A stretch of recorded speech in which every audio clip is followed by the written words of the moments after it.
Appreciation. It's a great word, and I do appreciate you. But there are a few other ways in which you can value appreciation. Now, I'm sure most people are familiar with the concept of investments appreciating or increasing in value. But for some reason, when it's brought up in combination with real estate syndications, people tend to get a little confused.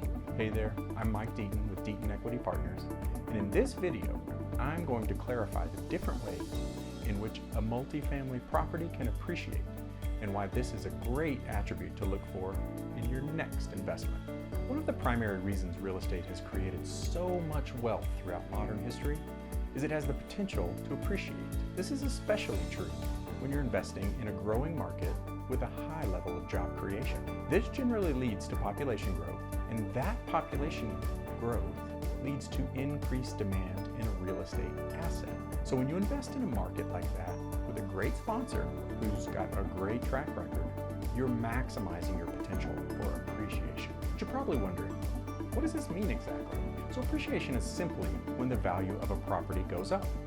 And generally, appreciation happens two key ways. First, known as market appreciation, is what happens when all of the assets in a market increase in value, usually because demand for housing goes up, which has the effect of raising all the prices. Supply and demand. The second way for appreciation to happen is called forced appreciation. Forced appreciation is when changes are made to a property that result in creating more operational income. Broadly, this happens by increasing revenue, decreasing expenses, or ideally both. The second way for appreciation to happen is called forced appreciation. Forced appreciation is when changes are made to a property that result in creating more operational income. Broadly, this happens by increasing revenue, decreasing expenses, or ideally, both. And while residential real estate is largely valued based on the community and the surrounding property values, otherwise known as comps, commercial assets are valued based on the income that they can generate. As an example, consider a single-family home. How do you know how much a single-family home is worth? Well, you look at its neighbors. How much did that comparable house down the street sell for? Okay, well, the chances are this single-family home is worth about the same. On the other hand, consider a commercial property that generates, let's say, $100,000 in income. Now, since commercial properties are valued based on the income they generate, this property, no matter its location or its size, is worth far less than one that generates $200,000 of income, even if they're right next door to each other.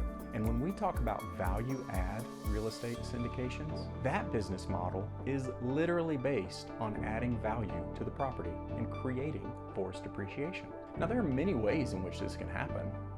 Oftentimes, properties are not being managed well. They're not updated to current design trends, or they're just neglected, leaving plenty of room for improvements. Adding or upgrading amenities like gyms and swimming pools and dog parks attract new tenants. Upgrading units with nicer features or adding washers and dryers open the possibility to increase rents and improve the living conditions of tenants. Better management practices can be implemented to both increase revenue and decrease expenses. Efficiencies with utilities, additional revenue streams such as covered parking, online storage, valet trash services. They also create additional income. And the beauty of multifamily investments is that they can appreciate both ways. So this comparison between residential and commercial assets and how they're valued should give you a fresh perspective on how these different types of properties can appreciate. Now that we've walked through the basics, what other questions do you have about appreciation in regards to real estate syndications? Shoot me a comment below. Let us know. And if you're interested in learning more about real estate syndications and how they can help you achieve financial freedom and live the life you've always wanted, please join our Passive Income Investors group today. You'll find the link down below in the description. Finally, if you liked this video, please like it below. Share it with a friend. Be sure to subscribe to our channel for more great content to come. I'm Mike Deaton with Deaton Equity Partners, and I appreciate you watching this video on appreciation. See you next time.